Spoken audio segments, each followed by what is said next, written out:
कान्होपात्रा यांची ही गोष्ट अशाच एका अनन्य भक्तीची आणि त्यांच्या मातेने घेतलेल्या विशेष परिश्रमांची आहे। कान्होपात्रा यांची आई श्यामा ही एक गणिका होती, जी त्या काळी राजदरबारामध्ये नृत्य करायची।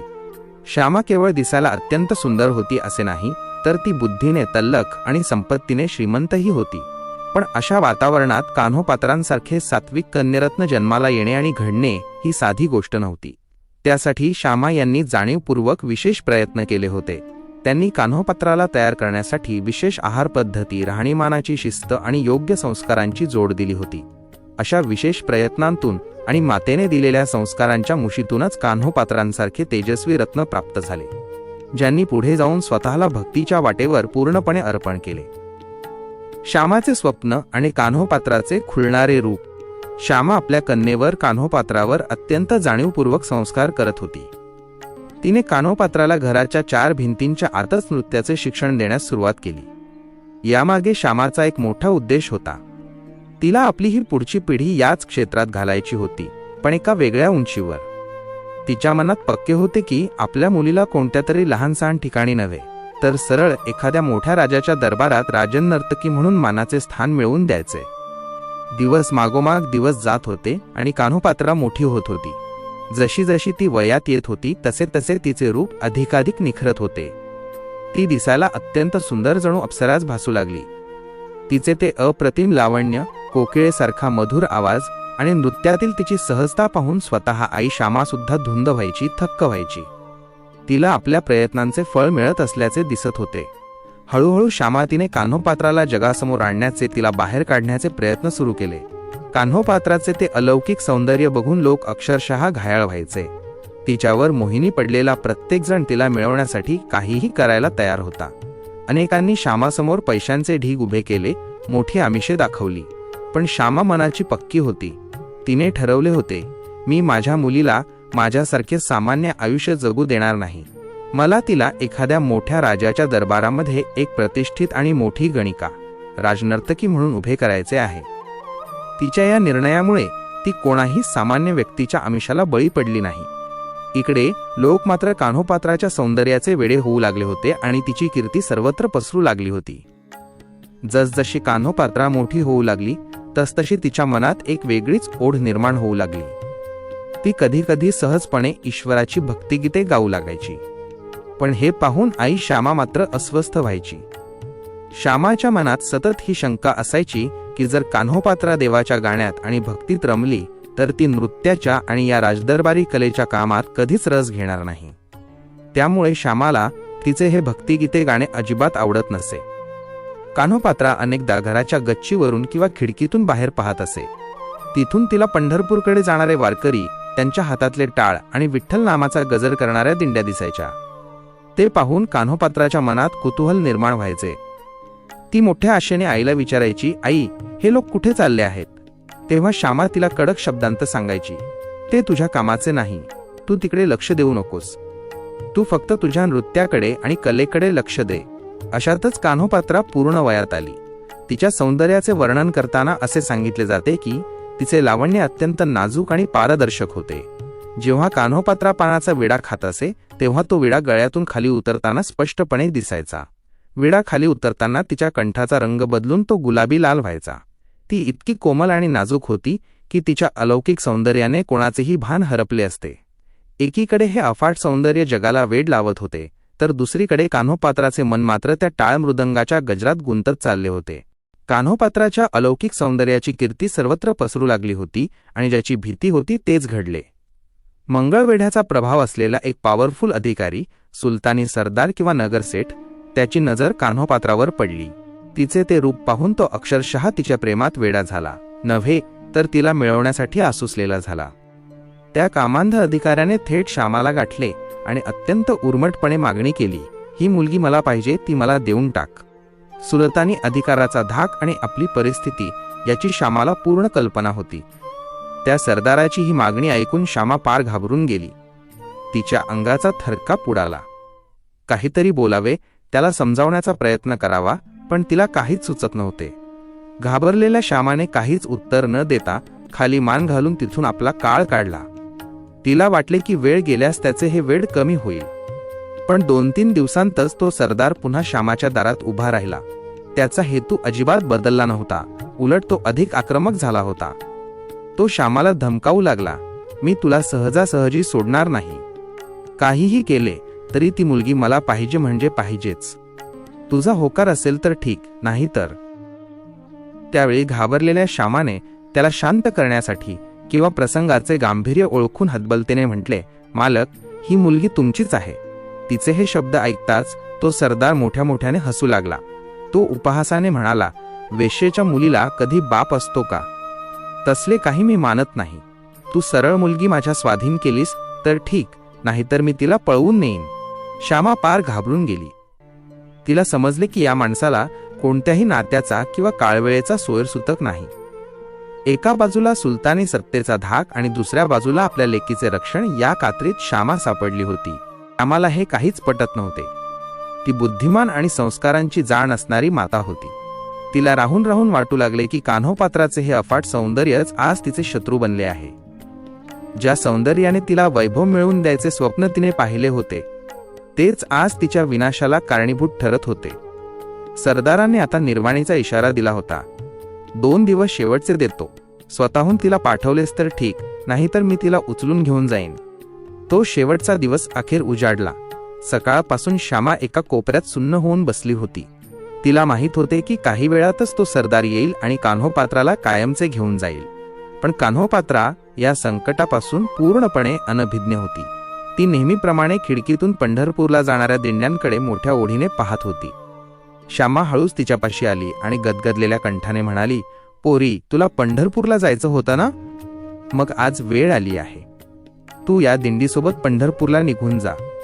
तो पांडुरंग जगाचा मालक आहे. तो सौंदर्याची खाण आहे. तुला जे सुख आणि शांती हवी आहे ती तिथेच मिळेल. मला वेळ मिळाला की मी सुद्धा तुझ्या मागे येते. असे म्हणून श्यामाने कान्होपात्राला घाईघाईने घराबाहेर काढले. कान्होपात्राला काहीच कळत नव्हते की आपली आई अचानक अशी कशी बदलली. कान्होपात्राने धावत जाऊन वारकऱ्यांची दिंडी गाठली. मनात भीती आणि शंका होती. तिने वारकऱ्यांजवळ जाऊन आर्ततेने विचारले, मलाही पंढरपूरला यायचं आहे, पण मी एका वेश्याची मुलगी आहे. तुमच्या दिंडीत मला जागा मिळेल का? लोक मला देवळात येऊ देतील का? त्या देवाचं दर्शन मला मिळेल का? तिचा तो निरागस प्रश्न ऐकून एका वृद्ध वारकरी संताने तिला प्रेमाने जवळ घेतले आणि सांगितले, बाळा, देव हा फक्त भक्तीचा आणि भावाचा भुकेला असतो. पांडुरंगाच्या दरबारात कोणताही भेदभाव नाही. तिथे कोणीही उंचनीच नाही, फक्त मनात प्रेम पाहिजे. तू चल आमच्यासोबत. अशा प्रकारे संकटाच्या छायेतून मुक्त होऊन कान्होपात्रा पांडुरंगाच्या ओढीने पंढरपूरच्या दिशेने चालू लागली. पंढरीची सेवा आणि सुलतानी संकटाचे नवे वळण. मजल दरमजल करत दिंडी अखेर पंढरपूरला पोहोचली. वारकरी आपापल्या स्थानी निघून गेले, पण कान्होपात्रा मात्र तिथेच थांबली. ती पहिल्यांदाच पंढरपूरला आली होती. तिला आता विठ्ठलाशिवाय दुसरे कोणतेही घर नव्हते. तिने पंढरपूरच्या महाद्वारात राहून विठ्ठलाची सेवा सुरू केली. सकाळी उठून महाद्वार झाडून काढणे, देवासमोर भजन गाणे आणि भक्तीत तल्लीन होऊन नृत्य करणे हा तिचा नित्यक्रम झाला. राजदरबारातील ज्या नृत्याचा तिला कंटाळा आला होता, तेच नृत्य आता ती पांडुरंगाच्या चरणी आनंदाने अर्पण करू लागली. तिला तिथे खूप समाधान आणि शांती मिळत होती. मात्र हे सुख फार काळ टिकले नाही. मंगळवेढ्याच्या त्या दुष्ट माणसाने ज्याची नजर कान्होपात्रावर होती, तिने तिला पंढरपुरात पाहिले. त्याने तातडीने जाऊन त्या सरदाराला बातमी दिली की कान्होपात्रा पळून गेलेली नाही. ती पंढरपूरच्या देवळापुढे भजन गात आणि नृत्य करत बसली आहे. सरदार कान्होपात्राला पकडण्यासाठी सज्ज झाला, पण तिकडे मंगळवेढ्यात परिस्थिती वेगळीच होती. त्या सरदाराच्या अत्याचारांनी जनता त्रस्त झाली होती. लोकांनी सरदाराविरुद्ध बंड पुकारले होते आणि बिदरच्या सुलतानाकडे, राजाकडे तक्रार केली होती की हा सरदार प्रजेला खूप छळतो आणि मारहाण करतो. लोकांचा संताप पाहून सरदार हबकला होता. त्याला आता बाहेर पडणे कठीण झाले होते आणि सत्तेची चिंता सतावू लागली होती. अखेर बिदरच्या राजाने त्या सरदाराला पकडण्याचे आणि कैद करण्याचे आदेश दिले. एक प्रबळ संकट कान्होपात्रावर चालून येणार होते, पण विठ्ठलाच्या कृपेने आणि लोकांच्या उठावामुळे तो सरदार स्वतःच संकटात सापडला होता. कान्होपात्रा मात्र या कशाचीही माहिती नसताना पंढरीच्या वाळवंटात नामस्मरणात दंग होती. मंद्रुपचे माऊली, आपण कथेला दिलेले हे राजकीय वळण आणि भक्तीचा प्रवास अतिशय वास्तववादी वाटतो. यामध्ये कोणताही चमत्कार न दाखवता परिस्थितीने कसे वळण घेतले हे आपण कौशल्याने मांडले आहे. सुलतानी राजकारणाचा नवा डाव आणि दुहेरी संकट. मंगळवेढ्याच्या सरदाराला बिदरच्या सुलतानापुढे राजापुढे साखळदंडात जकडून हजर करण्यात आले. लोकांच्या तक्रारींमुळे राजा त्याला कठोर शिक्षा देणार होता, पण तो सरदार अत्यंत धूर्त आणि कावेबाज होता. त्याने राजाची शिक्षा टाळण्यासाठी एक मोठी खेळी खेळली. तो राजाला म्हणाला, महाराज, या 4 लोकांच्या सांगण्यावरून आपण मला शिक्षा देऊ नका. माझा गुन्हा काय आहे हे आधी ऐकून घ्या. आमच्या भागात कान्होपात्रा नावाची एक स्त्री आहे, जिचे सौंदर्य या जगात इतर कोणाकडेही नाही. माझ्या मनात विचार आला की हे अलौकिक सौंदर्य केवळ आपल्यासारख्या महान राजाच्या दरबारात शोभून दिसते, म्हणून मी तिला आपल्या भेटीसाठी आणण्याचा प्रयत्न करत होतो. त्याने पुढे आपली चाल रचत सांगितले, पण या 4 लोकांची नजर तिच्यावर होती. ही वेश्येची मुलगी आहे. आज नाही तर उद्या ती हाच धंदा करणार आणि मग आपल्याला संधी मिळेल या हेतूने हे लोक मला विरोध करत होते. मी त्यांचे ऐकले नाही, म्हणून त्यांनी माझ्या विरुद्ध तक्रार केली. त्या धूर्त सरदाराचे हे बोलणे ऐकून बिदरच्या राजाची बुद्धी फिरली. तो स्वतःही स्त्रीलंपट असल्याने त्याला कान्होपात्राच्या सौंदर्याचा मोह सुटला. तो विचारात पडला की ज्या स्त्रीच्या सौंदर्याचे वर्णन हा सरदार इतके करतो आहे ती नक्कीच अफाट असली पाहिजे. राजाने तात्काळ फरमान सोडले, त्या कान्होपात्राला आत्ताच्या आत्ता माझ्यासमोर हजर करा. विशेष म्हणजे तिला पकडून आणण्याची जबाबदारी पुन्हा त्याच सरदारावर सोपवण्यात आली. सरदार मनातून अत्यंत आनंदी झाला आणि क्रूरपणे हसू लागला. ज्या राजाने त्याला शिक्षा द्यायला हवी होती त्यालाच त्याने आपल्या स्वार्थासाठी मोहात पाडले होते. आता कान्होपात्रावर सुलतानी सत्तेचे अधिक मोठे संकट ओढवले होते. मंद्रुपचे माऊली आपण मांडलेला हा प्रसंग इतिहासातील त्या काळातील सत्ता आणि वासना यांच्या युतीवर प्रकाश टाकतो.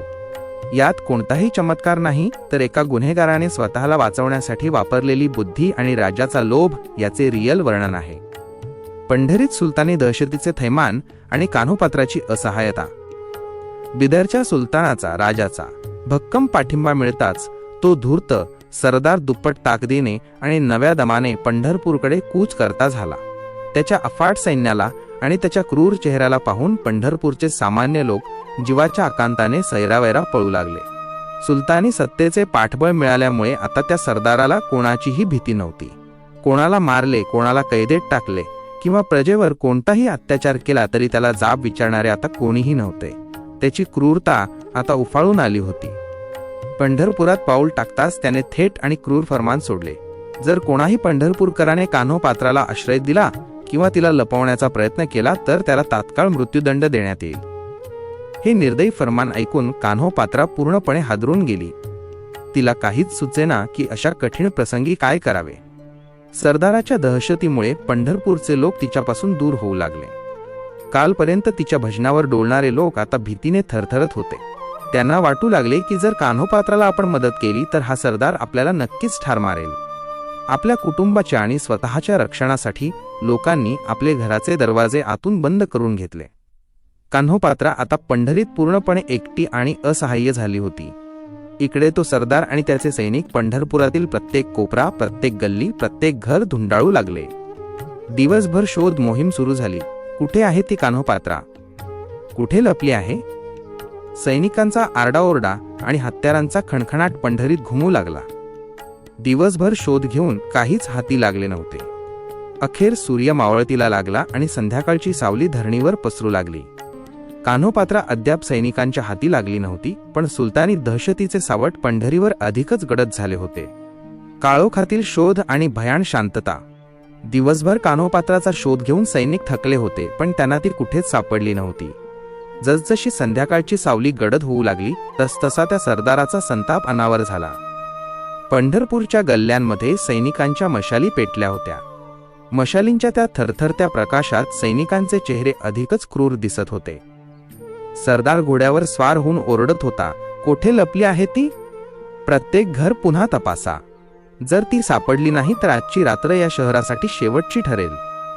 सैनिकांनी घरांच्या दरवाजांवर तलवारींच्या मुठींनी प्रहार करायला सुरुवात केली. लोखंडी साखळ्यांचा आणि लाकडी दरवाजांचा तो आवाज शांत संध्याकाळी अधिकच भयानक वाटत होता. लोक आतल्या आत भीतीनं देवाचा धावा करत होते. कान्होपात्राला माहीत होते की आता हे सैनिक कोणत्याही क्षणी मंदिराच्या दिशेने येतील. संध्याकाळची ती वेळ, मंदिरात होणारा घंटानाद आणि बाहेर सैनिकांचा चाललेला तो नंगानाच. अशा वातावरणात कान्होपात्रा मंदिरात एका कोपऱ्यात उभी होती. तिने पाहिले की सैनिकांची एक तुकडी आता मंदिराच्या मुख्य प्रवेशद्वाराकडे, महाद्वाराकडे वळली आहे. मंद्रुपचे माऊली, संध्याकाळची ही वेळ आणि सैनिकांचा हा वेढा, असा प्रसंग आता तयार झाला आहे. आता पुढे काय घडते? कान्होपात्रा मंदिरातून कुठे जाते की तिथेच पकडली जाते? तुम्ही सांगा. मग आपण बंद देवळातील तो काळ रात्र आणि सुलतानी वेढा. सरदाराला आता पूर्ण खात्री पटली होती की कान्होपात्रा पंढरपूर सोडून कुठेही जाऊ शकत नाही. ती जर कुठे असेल तर ती फक्त विठ्ठलाच्या मंदिरातच असणार. त्याने आपला मोर्चा थेट देवळाकडे वळवला. संध्याकाळ झाली होती आणि मंदिरात काळोख दाटू लागला होता. सरदाराने पुजाऱ्यांना बोलावून कडक शब्दांत तंबी दिली. मला संशय आहे की कान्होपात्रा आतच लपली आहे. तिला सन्मानाने बाहेर काढा, नाहीतर तुम्हा सर्वांना मी जिवंत मारणार नाही आणि हे देऊळही पाडून टाकेन. त्या सुलतानी सरदाराची ती भीषण धमकी ऐकून पुजाऱ्यांचे धाबे दणाणले. ते भीतीने लटलट कापायला लागले. सरदाराने बाहेरून सैनिकांना आदेश दिला की संपूर्ण मंदिराला वेढा घाला. एका मुंगीलाही बाहेर पडता कामा नये. आता अंधार पडला आहे, त्यामुळे मी उद्या सकाळी सूर्योदयाला मंदिरात शिरून तिचा शोध घेईन. तोपर्यंत ही पोरगी माझ्या तावडीतून सुटता कामा नये. पुजाऱ्यांनी थरथरत्या हाताने मशाली घेतल्या आणि मंदिराचा कानाकोपरा पालथा घातला. गाभारा, अंतराळ, ओवऱ्या आणि शिखरापर्यंत त्यांनी शोध घेतला, पण कान्होपात्रा त्यांना कुठेच दिसली नाही. त्यांना वाटले की कदाचित ती आधीच बाहेर निसटली असावी. पुजाऱ्यांनी बाहेर येऊन सरदाराला सांगितले की आत कोणीही नाही. मग त्यांनी मंदिराचे जड लाकडी दरवाजे बंद केले, त्यांना कुलपे लावली आणि ते तिथून निघून गेले. बाहेर सरदाराचे सैनिक मशाली घेऊन पहारा देत होते. संपूर्ण मंदिराला शस्त्रांनिशी वेढा घातला होता. कोणालाच कल्पना नव्हती की ज्या कान्होपात्राला संपूर्ण गाव शोधत होते ती प्रत्यक्षात बंद मंदिराच्या आतच होती. मंदिरात आता पूर्ण शांतता होती. फक्त नंदादीपाचा मिणमिणता प्रकाश आणि गाभाऱ्यातील विठ्ठलाची ती सावळ्या रंगाची मूर्ती. कान्होपात्रा त्या काळोखात विठ्ठलाच्या अगदी जवळ, कुठेतरी छुप्या जागी किंवा मूर्तीच्या मागे आडोशाला दबा धरून बसली होती. बाहेर मृत्यू उभा होता आणि आत ती अंतीचा विठ्ठल. ती रात्र कान्होपात्रासाठी तिच्या आयुष्यातील सर्वात मोठी परीक्षेची रात्र ठरणार होती. बंद मंदिराच्या त्या काळोखात कान्होपात्राला आता पूर्णपणे कळून चुकले होते की मानवी पातळीवर आता सुटकेचा कोणताही मार्ग उरलेला नाही. बाहेर क्रूर काळ उभा होता आणि आत ती एकटी होती. त्या कठीण प्रसंगी तिला आपल्या आईचे शब्द आणि त्या वारकरी संतांचे वचन आठवले. तो पांडुरंगच आता तुझा वाली आहे, तोच तुझा मायबाप आहे. तिच्या मनात आता भीती उरली नव्हती, उरली होती ती फक्त आर्त भक्ती. तिने सावळ्या विठ्ठलाच्या मूर्तीकडे पाहिले आणि तिचे डोळे पाझरू लागले. तिने विठ्ठलाला साकडे घातले. देवा, या जगाने मला नाकारले, त्या नराधमांनी माझी काया विटंबण्यासाठी वेढा घातला आहे. आता तुझ्याशिवाय मला कोणाचाही आधार नाही. ती तल्लीन होऊन मोठमोठ्याने भजन गाऊ लागली. तिचा आवाज त्या रिकाम्या मंदिरात घुमू लागला. तिने आपले शेवटचे अभंग आळवायला सुरुवात केली. नको देवराया अंत आता पाहू, प्राण हा सर्वथा जाऊ पाहे. तिचे शब्द मंदिराच्या भिंतींना भिडत होते. देवा, माझा प्राण कंठाशी आला आहे, आता अधिक अंत पाहू नकोस. या अपवित्र हातांना माझं शरीर स्पर्शू देण्यापेक्षा मला तुझ्यात सामावून घे. असे म्हणत तिने विठ्ठलाच्या चरणांवर आपले डोके टेकवले. तिची भक्ती इतकी प्रबळ होती की त्या क्षणी देहभान हरपले. श्वासांची गती मंदावली आणि विठ्ठलाच्या नामाचा जप करत करत कान्होपात्राने पांडुरंगाच्या चरणी आपला देह अर्पण केला. सकाळ झाली जेव्हा सरदाराने गर्वाने मंदिराचे दरवाजे उघडले. पहाटेची वेळ झाली होती. पंढरीच्या आकाशात काकडा आरतीचे सूर उमटू लागले होते. पुजारी नेहमीप्रमाणे मंदिराचे जड लाकडी दरवाजे उघडून आत शिरले. गाभाऱ्यात प्रवेश करताच समोरचे दृश्य पाहून त्यांच्या पायाखालची जमीनच सरकली. त्यांनी पाहिले की कान्होपात्राने पांडुरंगाच्या मूर्तीला घट्ट मिठी मारली होती आणि त्याच अवस्थेत तिचे प्राण विठ्ठलचरणी विलीन झाले होते. पुजारी भीतीनं थरथर कापायला लागले. त्यांच्या मनात दोन मोठ्या शंकांनी घर केले. पहिली म्हणजे बाहेर सुलतानी सरदार मशाली घेऊन उभा होता. जर त्याला कळले की कान्होपात्रा रात्रभर मंदिरातच होती तर तो पुजाऱ्यांना ठार मारेल आणि संतापाच्या भरात हे पवित्र मंदिरही उद्ध्वस्त करेल. दुसरी भीती सामाजिक होती. एका वेश्येच्या मुलीने देवाच्या पायावर प्राण त्यागले आहेत हे जर समाजाला कळले तर लोक मंदिरावर बहिष्कार टाकतील, त्याला अपवित्र मानतील आणि देवाचे दर्शन घेणे बंद करतील. या दुहेरी संकटातून मार्ग काढण्यासाठी पुजाऱ्यांनी एक गुप्त निर्णय घेतला. त्यांनी कान्होपात्राचा तो पार्थिव देह अत्यंत सावधगिरीने उचलला आणि मंदिराच्या दक्षिण दिशेला जमिनीमध्ये पुरून टाकला. पण सकाळी सरदार तपासणीसाठी आल्यावर त्याला तिथे उकरलेली जमीन दिसू नये म्हणून पुजाऱ्यांनी त्या जागेवर घाईघाईने एक झाड लावले. जेव्हा सूर्योदय झाला तेव्हा तो क्रूर सरदार आपल्या सैनिकांसह मंदिरात शिरला. त्याने संपूर्ण मंदिर धुंडाळले, पण कान्होपात्रा त्याला कुठेच सापडली नाही. संतापलेला सरदार जेव्हा बाहेर पडू लागला तेव्हा त्याला तिथे लावलेल्या झाडाजवळ कान्होपात्राच्या केसांची बट आणि साडीचा एक छोटा तुकडा सापडला. त्याने पुजाऱ्यांच्या नरडीला हात धरला तेव्हा पुजारी थरथरत म्हणाले, महाराज, साक्षात देवाने तिला आपल्या हृदयात सामावून घेतले आहे. ती आता या जगात उरली नाही. तेव्हा कुठे त्या सरदाराचा शोध संपला आणि तो तिथून निघून गेला. पण आश्चर्य असे की ज्या ठिकाणी कान्होपात्राला पुरले होते तिथे लावलेले ते झाड आजही कान्होपात्रेचे झाड, तरटीचे झाड म्हणून पंढरपुरात उभे आहे. देवाने स्वतःच्या मंदिरात जिला जागा दिली अशी हे भाग्यवान संत कान्होपात्रा आजही आपल्या भक्तीमुळे अजरामर आहे. जगातील इतर कोणत्याही संताला असे सौभाग्य लाभले नाही जे एका वेश्येच्या कन्येला तिच्या निस्सीम भक्तीमुळे मिळाले. मंद्रुपचे माऊली ही कथा पूर्ण झाली आहे. तुम्ही या कथेतून एक खूप मोठा संदेश दिला आहे की जात पात किंवा कुळ महत्वाचे नसते, तर देवाला फक्त भक्ती महत्वाची असते.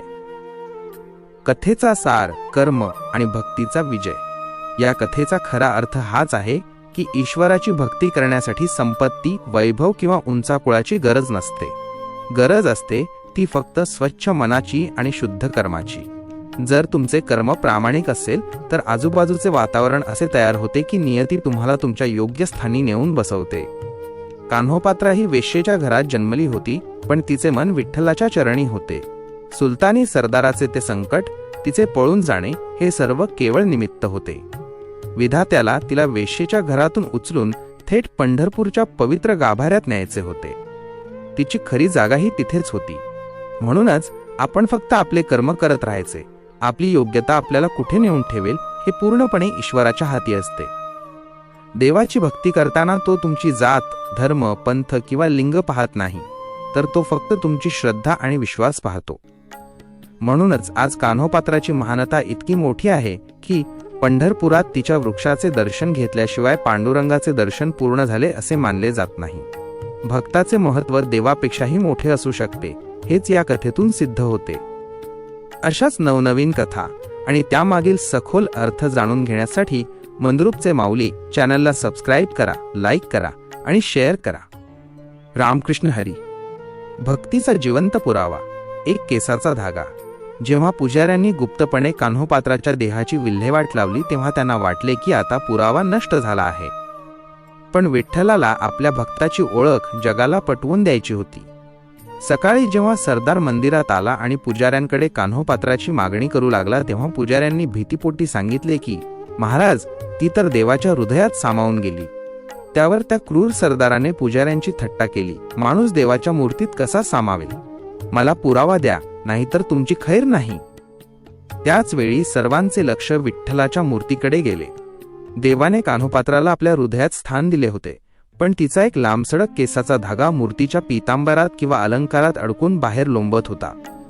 तो केस इतका लांब आणि तेजस्वी होता की तो विठ्ठलाचा असूच शकत नव्हता. तो केस पाहून सरदाराची खात्री पटली की कान्होपात्रा खरोखरच देवाच्या चरणी लीन झाली आहे. तो एक धागा हा पुजाऱ्यांनी रचलेली कथा नव्हती, तर खुद्द पांडुरंगाने दिलेली पावती होती की हो, ही माझी भक्त माझ्यामध्येच सामावली आहे.